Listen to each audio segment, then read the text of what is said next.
Welcome back. We are talking about supply chain security today with Andrew Owlett. Andrew, lots of great information in that second segment and the first segment. In this last segment that we've got here, I'd like to talk about something that you mentioned back in the first segment, actually, is controls. So how do you go about validating these controls and testing? Testing with vendors. How do you handle that? So for me, it's really a three-pronged approach. One, super reactive, and two, more proactive. So let me go through the first reactive one. In real time, real-time validation, as whether the threat landscape changes and the controls are actively tested. Um, um, Tested past like an initial testing phase, and then iterated on. That's number one. Number two, internally focusing on testing controls. That means like internally, your company, by setting up a regular cadence of, here are all of the controls we have. Here's our testing schedule on an annual basis or biannual basis or quarterly basis, depending on the importance of the controls, kind of setting that schedule. And then third is externally facing with vendors. So setting up a process where you are working hand in hand with the vendor to validate whether a control is good, whether it's bad, or validating vendor capability. Now, I will caveat that the external facing control testing is extremely time extensive, and requires a lot of legwork. And why? Because when you're bringing two companies together that are not under the same umbrella, they do not want to share oftentimes vulnerability. Yeah. So being very, very with what you're going to do and almost like scripting it out is like one of the only ways that I've done it successfully. Um, there's a point in time also that you have to transfer risk. I mean, at the end of the day, all everything we're talking about are risk, they're the risk mitigation strategies. And sometimes you have to just say, this is your area. You're going to take ownership. You're going to run with it, and if anything happens, these are the repercussions. And sometimes you have to do that. And in that instance, it may be the path of least resistance, and also maybe the best path. How do you follow up though? If you are saying, this is your risk, you've got to fix this. How do you follow up that that's actually happening? Do you do another test, or do you just take it on faith? That they handed you a report that said, yeah, we did it, but okay, saying something is not the same thing as doing something.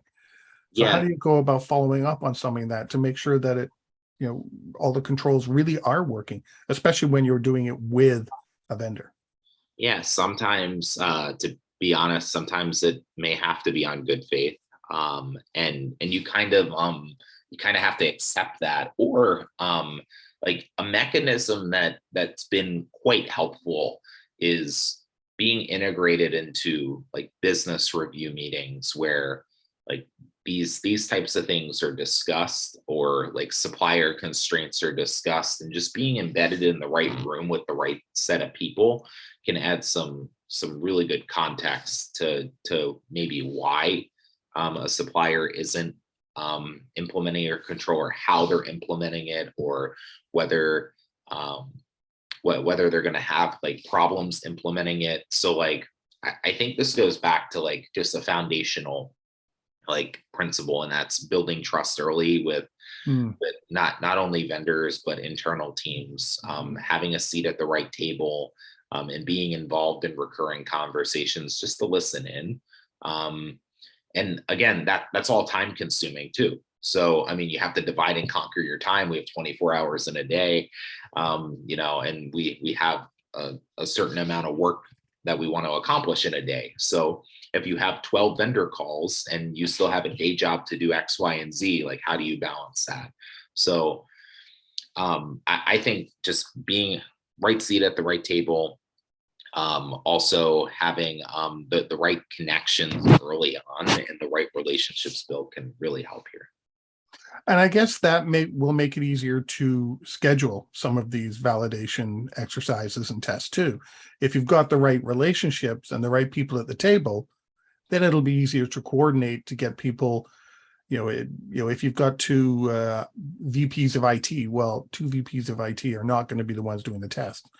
But if they have a good relationship and they trust each other and they're both at the right table or the right Zoom call, whatever it may be, they're going to be able to delegate together and say, yeah, we can commit to that in the next two months, right? If that actually helps. For sure. And so here's something interesting also that I picked up on, and I don't know if it's coincidence or if it's just unique to my environment, but sometimes I have had companies that really want to work together in this space, and they approach me wanting to work together, which historically, to be honest, has been extremely unusual. But I I actually think it's a strategic enabler for the company to want to work closely because it shows a stronger partnership. Like it shows that they're not just in it for one day, that they actually want to be like a good partner, like longer term. Mm, And it could help them as well with other business. Like I mean, it's not only like with business with me, but it's also business with other companies. Like if they can show that how they work together and how they validate things on their end, how they implement controls to ensure like the security element is taken care of within their business. I think that's a great marketing and branding story for them. yeah. So I I kind of and I also understand the hesitation though. I keep going back and forth, but the hesitation is that you're legally holding yourself to something that maybe you don't want to, and legal teams get freaked out about that. So um, I mean, it maybe it's premature commitment of money toward controls that haven't been discussed, or maybe it's against like their security methodology that they have. It could be a number of things. But yeah, it's an interesting space. I have had people approach me though to want to work together more closely, and it's like, yeah, let's do it. Let's figure out a way. Yeah. Yeah. Why would you not? When you got people doing that. Exactly. I say often that anything we do across the resilience space, security and resilience space, or really anything you do at work or in life, it's a team sport. And Mhm.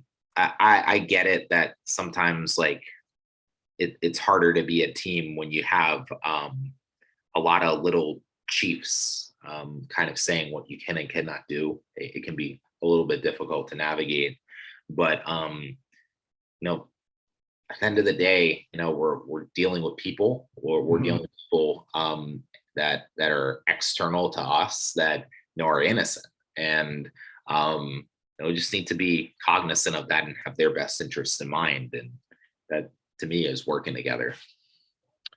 Well, we only have about 4 minutes left.